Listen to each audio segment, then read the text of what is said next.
وداعيا إلى الله بإذنه وسراجا منيرا. أما بعد فقد قال الله تعالى في كلامه المجيد وفرقانه الحميد: أعوذ بالله من الشيطان الرجيم. بسم الله الرحمن الرحيم.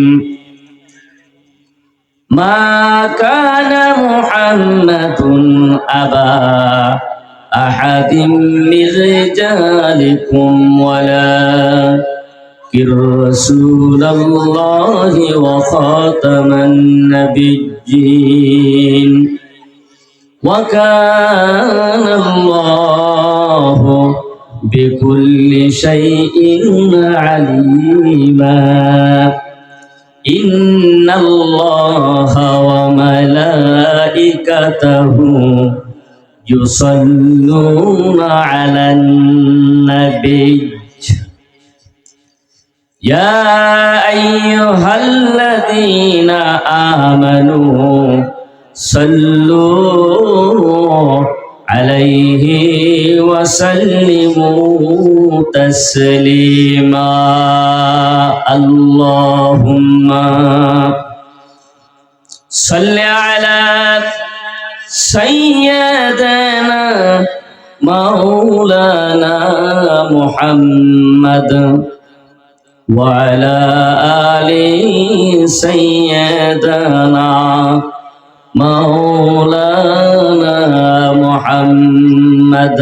اللهم صل على سيدنا مولانا محمد وعلى آل سيدنا مولانا محمد. بلغ العلا بكماله كشف الدجى بجماله حسنت جميع خصاله.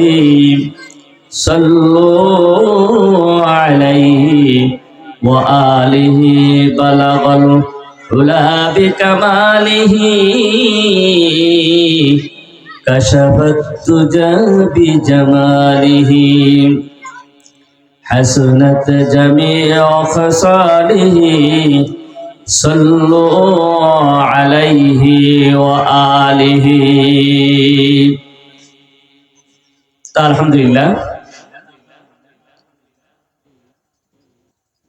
প্রিয় এলাকাবাসী, এখনো যাহারা রাস্তা দিয়ে এদিক সেদিক ঘোরাফেরা করছেন তাদেরকে অনুরোধ করছি, আপনারা মাহফিলের প্যান্ডেলে এসে বসে যান। কোরআন এবং হাদিসের আলোচনা শোনার জন্য আপনারা বসে যান। অনেকেই আছে দোকানে, রাস্তায়, মাঠে ঘাটে, বিভিন্ন জায়গায় তারা দুনিয়াবি কাজের ভিতরে পড়ে আছে। আল্লাহু আকবার। এজন্য আপনাদেরকে বলবো, আপনারা যে যেখানে আছেন অতি শীঘ্র করেই মাহফিলের প্যান্ডেলে উপস্থিত হয়ে যান। তো আলহামদুলিল্লাহ, আজকে প্রবাসী কল্যাণ ভাইয়েরা যে মাহফিলের আয়োজন করেছে ও এলাকাবাসী এবং মঞ্চে উপস্থিত মুরব্বিন ইজাম, সামনে আমার দিনদরদি মুসলমান ভাইয়েরা, সবাইকে আমার অন্তরের অন্তঃস্থল থেকে সালাম। আসসালামু আলাইকুম রাহমাতুল্লাহি ওয়া বারাকাতুহু। আজ আমরা দুনিয়ার সব কিছু পেয়ে আমরা পরকাল ভুলে গেছি। আজ যেরকম আমরা দুনিয়ার সব কিছু পেয়ে পরকালের সব কিছু ভুলে গেছি, কিয়ামতের মাঠ যেদিন কায়েম হয়ে যাবে আল্লাহ রাব্বুল আলামিন তাদেরকে জানিয়ে দিয়েছেন, ওয়ানাহশুরুহুম ইয়াউমাল কিয়ামাতি আলা উজুহিহিম উময়াও ওয়া বুকমাও ওয়া সুম্মা। আল্লাহ রাব্বুল আলামিন পবিত্র কোরআনের ভিতরে ঘোষণা করেছেন, আজকে আমি যাদেরকে এই পৃথিবীর বুকে প্রেরণ করেছি, আমার দিন দিয়েছি, ধর্ম দিয়েছি, ইসলামের যত বিধানগুলি দিয়েছি, আজ ইসলামের বিধানগুলো না মেনে যারা উল্টা পাল্টা চলছে, নামাজ নাই, রোজা নাই, হজ নাই, যাকাত নাই, ইসলামের কোনো বিধানের ধারে না, এদের অবস্থা কিয়ামতের দিনে কি হবে আল্লাহ তাআলা জানিয়ে দিয়েছেন, ওয়ানাহশুরুহুম ইয়াওমাল কিয়ামাতি আলা উজুহিহিম উময়াও ওয়া বুকমা ওয়া সুম্মা। আল্লাহ রাব্বুল আলামিন কিয়ামতের দিন তাদেরকে আজকে যেরকম উল্টা চলেছে, কিয়ামতের দিন আল্লাহ রাব্বুল আলামিন তাদেরকে উল্টা উঠাবেন। কেমন করে উল্টা উঠাবেন? হাসরের মাঠ যেদিন কায়েম হয়ে যাবে, আল্লাহর আইন না মানার কারণে আজকে যারা এই পা দিয়ে উল্টা পথে চলছে, আল্লাহর বিধানকে মানে না, কিয়ামতের দিন এই পা দুটা উপরের দিকে দিয়ে মাথাটা জমিনে দিয়ে হাসরের ময়দানে উঠাবে। আল্লাহু আকবার। সেদিন বান্দা বলতে থাকবে, আয় আল্লাহ, আমাকে কত সুন্দর পা দেওয়া হয়েছিল, আজকে আমাকে কেন উল্টা করে উঠানো হলো? আল্লাহু আকবার। আল্লাহ তাআলা বলবে, বান্দারে, তোর পা দিয়েছিলাম, হাত দিয়েছিলাম, তোর সুন্দর একটা জবান শক্তি দিয়েছিলাম, তোর দুটো কান দিয়েছিলাম, দুটো চক্ষু দিয়েছিলাম, এই সব কিছুর অপব্যবহার দুনিয়াতে করেছিলি, আজকে তোকে আমি উল্টা উঠাইছি এই জন্য যে তুই আমার বিধান মানুষ নাই, উল্টা পাল্টায় এ পা দিয়ে চলেছ, এজন্য পা আজকে তোমার জমিনে না রেখে পা দুটো আকাশের দিকে আমি উঠায় দিয়েছি। আল্লাহর হাবিব জনাবে মুহাম্মদুর রাসূলুল্লাহ সাল্লাল্লাহু আলাইহি ওয়াসাল্লামের কাছে আল্লাহর নবী সাহাবীরা প্রশ্ন করেছিলেন, ইয়া রাসূলুল্লাহ, কিয়ামতের দিন আল্লাহ যখন বান্দাকে উপরের দিকে পা দিয়ে দিবে, কেমন করে চলবে? আল্লাহ রাসূল সাল্লাল্লাহু আলাইহি ওয়াসাল্লাম এতটুকু জানাই দিলেন, ও আমার সাহাবীরা, তোমরা শুনে নাও, যে আল্লাহ পা দিয়ে চলাতে পারে, সে আল্লাহ মাথা দিয়েও চলাতে পারবে। কি বলেন, পারবে না? অবশ্যই পারবে। আজকে যারা দুনিয়াতে উল্টা পাল্টা চলছে, নামাজ নাই, রোজা নাই, হজ নাই, যাকাত নাই, দ্বীনের কোনো বিধানই নাই, কি বলেন, আছে না? আছে। আজকে তাদেরকে বোঝানো হলো, তারা আজকে বেশি বোঝে। আল্লাহ রাব্বুল আলামিন এজন্য কিয়ামতের দিন তাদেরকে এরকম উল্টা উঠানো হবে। আল্লাহ জানিয়ে দিলেন, বান্দাকে কি করা হবে? বধির করা হবে, বন্ধ করে উঠানো হবে। এই অবস্থা যখন হবে, বান্দা তখন আফসোস করতে থাকবে আর বলতে থাকবে, আল্লাহ, আজকে তুমি আমাকে উল্টা উঠালে এবং আমাকে বধির করে দিলে, কানে কিছু শুনতে পাই না, এবং অন্ধ করে উঠালে আল্লাহ চোখও তো কিছু দেখতে পাই না, জবান বন্ধ করে দেওয়া হবে। আল-ইয়াওমা নাখতিমু আলা আফওয়াহিহিম ওয়া তুকাল্লিমুনা আইদিহিম ওয়া তাশহাদু আরজুলুহুম বিমা কানু ইয়াকসিবুন। আল্লাহু আকবার। আল্লাহ তাআলা বান্দার জবানকে বন্ধ করে দিবে, হাতে সাক্ষী দিবে, পা সাক্ষী দিবে, হাত পার জবান খুলে যাবে। আল্লাহ তাআলা বলবে, বান্দারে, তোর এত সুন্দর দুটো চোখ দিয়েছিলাম, চোখ দিয়ে তুই আমার বিধানগুলো দেখবি, এই বিধানগুলো দেখি তুই সুন্দর করে এই অনুযায়ী আমল করবি।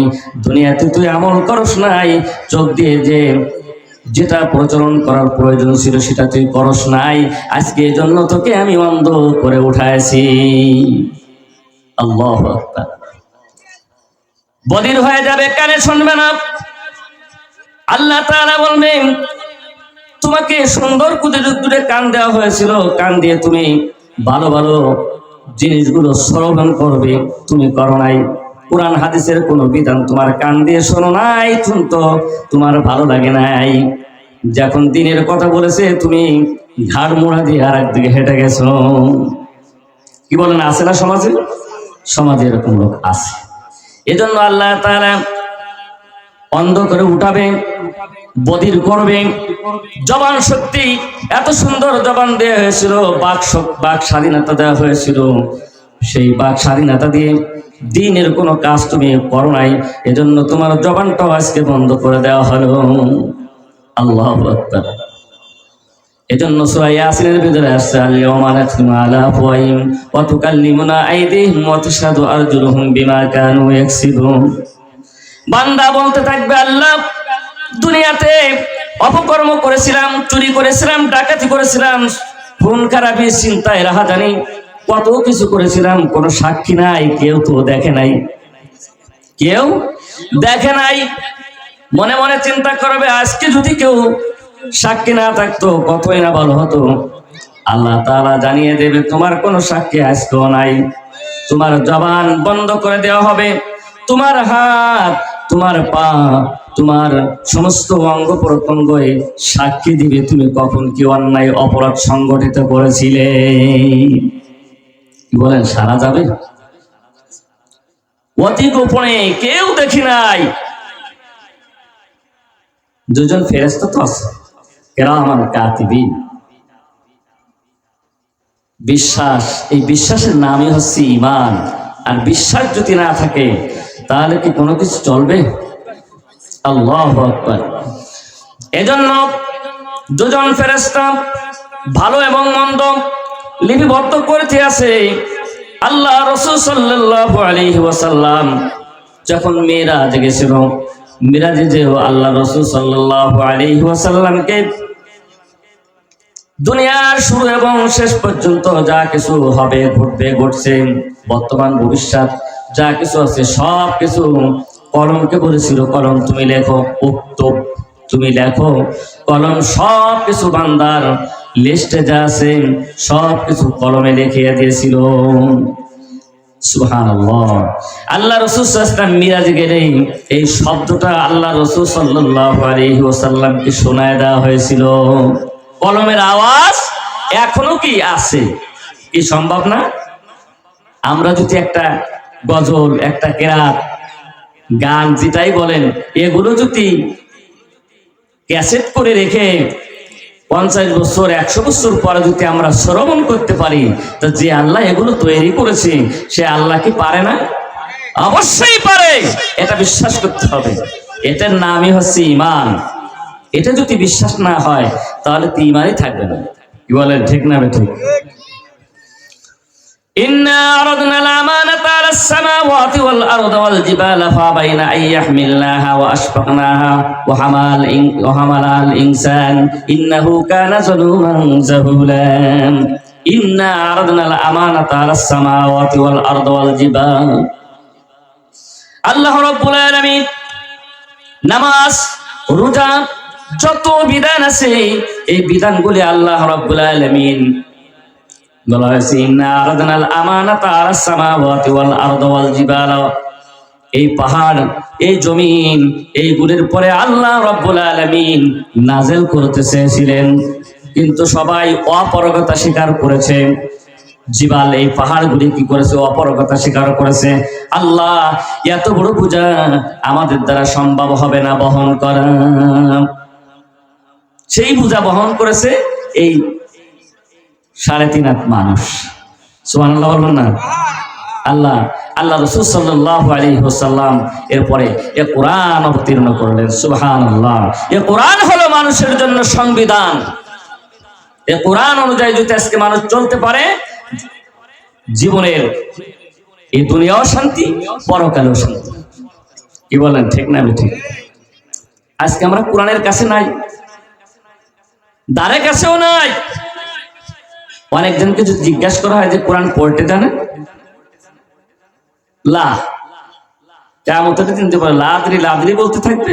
এই দুনিয়ায় এমন লোক আছে যে এখন যদি বলা হয় যে নামাজ পড়তে জানেন, এই দুনিয়াও লাদরি লাদরি শুরু হয়ে গেছে। কি বলেন, ঠিক না বেঠিক? অনেকে আছে নামাজ পড়ে না, রোজা রাখে না, রোজা সামনে আসতেছে, রোজার আগেই কাইতে পড়বে, ডায়াবেটিস, এই অসুখ সেই অসুখ। কি ঠিক না? আল্লাহু আকবার। আল্লাহ রাব্বুল আলামিন বান্দার অবস্থা কি অবস্থায় আছে সবকিছু আল্লাহ তাআলা কিন্তু খবর রাখে। কি বলেন, রাখে কি রাখে না?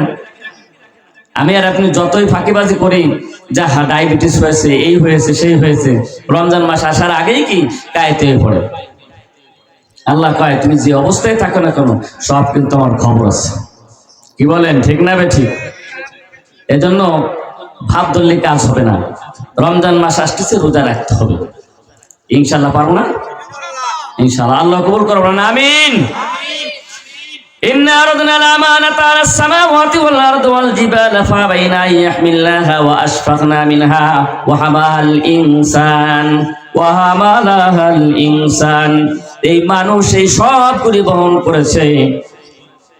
নামাজ, রোজা, হজ, যাকাত, আল্লাহর যত বিধান আছে এই সবগুলি আল্লাহ রাব্বুল আলামিন আমাদেরকে আমানত স্বরূপ দান করেছে। সুবহানাল্লাহ। আমাদেরকে যে অঙ্গ প্রত্যঙ্গ দিয়েছে এগুলো সব আল্লাহ তাআলা আমাদেরকে দয়া করে, মোহাব্বত করে আমানত স্বরূপ পেশ করেছে। আমার ইচ্ছা হলেই আমার হাতকে আমি ব্যবহার করতে পারবো না অন্যায় ভাবে। আমার ইচ্ছা হলেই কি আমার জবান দিয়ে একজনকে একটা গালি দিতে পারবো না, একটা কটু কথা বলতে পারবো না। আমার ইচ্ছা হলেই কি আমার পা অন্যায় ভাবে একদিক পরিচালনা করতে পারবো না। ইসলাম এগুলো সব সীমা রেখা টেনে দিয়েছে যে এর বাইরে তোমরা যেতে পারবে না। যদি যাওয়া হয় তাহলে আল্লাহ রাব্বুল আলামিন, ওই যে বললাম কিয়ামতের দিন আল্লাহ তাআলা বলবেন যে তোমাকে আজকে উল্টা উঠাইছি এই জন্য যে তুমি আমার বিধানগুলো মানো নাই। আমি যে নামাজ দিয়েছিলাম, রোজা দিয়েছিলাম, হজ দিয়েছিলাম, যাকাত দিয়েছিলাম, ইসলামের যত বিধানগুলি দিয়েছিলাম তোমাদের কাছে আমানত স্বরূপ, এগুলো তোমরা আমানতের খেয়ানত করেছো। আমানতের খেয়ানত করার কারণে কিয়ামতের দিন আল্লাহ তাআলা এই অবস্থা বান্দার করে দেবে যারা এই আমানতের খেয়ানত করে। আল্লাহু আকবার। এজন্য যে নামাজ, যে রোজা, হজ, যাকাত যত বিধানগুলি আল্লাহ দিয়েছেন এগুলো আমাদের মানতে হবে। কি বলেন, ঠিক না ঠিক? নামাজের কথা এসে গেল যে নামাজ এমন সম্পদ। আল্লাহ রাসূল সাল্লাল্লাহু আলাইহি ওয়াসাল্লাম মিরাজেতে আসার সময় যখন সাক্ষাৎ হয়েছিল, আল্লাহর সাথে আল্লাহর দিদার হয়েছিল, কত ওয়াক্ত নামাজ এনেছিল? 50 ওয়াক্ত নামাজ এনেছিল। কয় ওয়াক্ত? বান্দার জন্য 50 ওয়াক্ত নামাজ নিয়ে যখন আল্লাহ রাসূল সাল্লাল্লাহু আলাইহি ওয়াসাল্লাম রওনা দিয়েছেন, ষষ্ঠ এবং সপ্তম আসমানে হবে মুসা আলাইহিস সালাতু ওয়াস সালামের সাথে সাক্ষাৎ হয়েছিল। বলেছেন, ইয়া রাসূল সাল্লাল্লাহু আলাইহি ওয়াসাল্লাম, আপনি যে 50 ওয়াক্ত নামাজ নিয়ে যাচ্ছেন আপনার উম্মতেরা হলো সবচেয়ে দুর্বল। সবচেয়ে কি দুর্বল, আর এই উম্মতের হায়াত সবচেয়ে কম। ঠিক না বেঠিক? আগেকার উম্মতের নবীদের হায়াত ছিল 1000 বছর, 1500 বছর, 3000 বছর পর্যন্ত হায়াত পেয়েছে। আর আমাকে হায়াত কত? 100 বছর বাঁচতে কেউ করে সুবহানাল্লাহ, কত হায়াত পাইছে। ঠিক না? কোথায় 1000 বছর, 1500 বছর, 3000 বছর, আর 100 বছর কি গণনায় ধরা যায়? মুসা আলাইহিস সালাম বললেন 50 ওয়াক্ত নামাজ নিয়ে যাচ্ছেন, 50 ওয়াক্ত নামাজ আপনার উম্মতের পালন করার জন্য বড় কঠিন হয়ে যাবে। আল্লাহ রাসূল সাল্লাল্লাহু আলাইহি ওয়াসাল্লাম এভাবে বারবার যে আল্লাহর দরবার থেকে 5 ওয়াক্ত নামাজ নিয়ে আসলেন উম্মতের জন্য। সুবহানাল্লাহ। 50 ওয়াক্ত নামাজ যদি হতো, নামাজ পড়তে পড়তেই তো শেষ। ঠিক না? আমাদের জন্য ইহসান করে দিয়েছে। কি করে দিয়েছে? ইহসান করে দিয়েছে। এজন্য 5 ওয়াক্ত নামাজ যদি কোনো বান্দা পড়ে তাহলে আল্লাহর সাথে কি দিনে 5 বার আল্লাহর সাথে কি হবে? দিদার হয়ে যাচ্ছে। সুবহানাল্লাহ। আল্লাহর নবীর দিদার হয়েছিল আল্লাহর সাথে একবার। আর এই বান্দা যদি 5 ওয়াক্ত নামাজ পড়ে তাহলে কয়বার দিদার হবে? 5 বার দিদার হয়ে যাবে। আল্লাহু আকবার। এজন্য আল্লাহ তাআলা বলেন ওয়া আনজির আশিরাতাকাল আকরাবিন। আল্লাহ রাসূল সাল্লাল্লাহু আলাইহি ওয়াসাল্লামকে বলা হলো তোমার নিকটবর্তী যারা আছে তাদেরকে নামাজের জন্য বলো, নামাজের জন্য আহ্বান করো। তাদের অন্তঃকরণের ভিতরে আমার ভয়, আল্লাহর ভয় ঢুকায় দাও, যাতে করে নামাজের জন্য আসে। নামাজ পড়তে হবে কিসের সাথে? জামাতের সাথে। নামাজ যদি একাকী ঘরে বসে পড়েন তাহলে কি নামাজ সঠিক আদায় হবে না। এজন্য আল্লাহ রাসূল সাল্লাল্লাহু আলাইহি ওয়াসাল্লামের পরে যে কোরআন অবতীর্ণ হয়েছে যে ওয়া আনজির আশিরাতাকাল আকরাবিন, যে তোমার নিকটবর্তী যারা আছে তাদেরকে নামাজের জন্য ডাকো, নামাজের জন্য বলো এবং তাদের অন্তঃকরণের ভিতরে আল্লাহর ভয় ঢুকায় দাও, যাতে করে তারা নামাজের জন্য আসতে পারে। আল্লাহর নবী জনাবে মুহাম্মদুর রাসূলুল্লাহ সাল্লাল্লাহু আলাইহি ওয়াসাল্লামের কাছে একজন সাহাবী এসে বললেন, ইয়া রাসূলুল্লাহ, আপনি যে নামাজের কথা বললেন। একজন অন্ধ সাহাবী এসে বললেন, ইয়া রাসূলুল্লাহ সাল্লাল্লাহু আলাইহি ওয়াসাল্লাম, আমি তো অন্ধ, চোখে দেখি না, আমার জন্য কি মসজিদে এসে জামাত পড়া রুখসত করা যায় কিনা? আল্লাহ রাসূল সাল্লাল্লাহু আলাইহি ওয়াসাল্লাম বললেন, হ্যাঁ, তোমাকে রুখসত দেওয়া হলো। অন্ধ যখন হেঁটে যাচ্ছিলেন তখন আবার ডাকা হলো, অন্ধ, তুমি কি মসজিদে মুয়াজ্জিনের আযান শুনতে পাও? তখন বললেন, ইয়া রাসূলুল্লাহ সাল্লাল্লাহু আলাইহি ওয়াসাল্লাম, হ্যাঁ, মসজিদে মুয়াজ্জিনের আযান শুনতে পাই। আল্লাহ রাসূল সাল্লাল্লাহু আলাইহি ওয়াসাল্লাম বললেন, যখন আযান হয়ে যাবে, আযানের জবাব দেবে এবং মসজিদে এসে নামাজ পড়বে। একজন অন্ধকে আল্লাহ রাসূল সাল্লাল্লাহু আলাইহি ওয়াসাল্লাম জামাতে আসার জন্য রুখসত দেয় নাই। আমার সময় শেষ হয়ে গেছে, এবারে একটু শুরু হয়েছে বাকি। আল্লাহু আকবার। যাই হোক, আমার সময় শেষ হয়ে গেছে। এই নামাজের জন্য আমরা সবসময়ের জন্য প্রস্তুত থাকবো। 5 ওয়াক্ত নামাজ জন্য আমরা পড়তে পারি। আল্লাহ তৌফিক দান করুন, আমিন। এরপরে সামনে রমজান মাস আসতেছে, এই রমজানের রোজাটাও যেন আমরা সুন্দর করে আদায় করতে পারি। আল্লাহ তৌফিক দান করুন, আমিন। যা কিছু বললাম শুনলাম, আল্লাহ তাআলা আমাদের সবাইকে আমল করার তৌফিক দান করুন, আমিন। ওয়া আখিরু দাওয়ানা আলহামদুলিল্লাহ।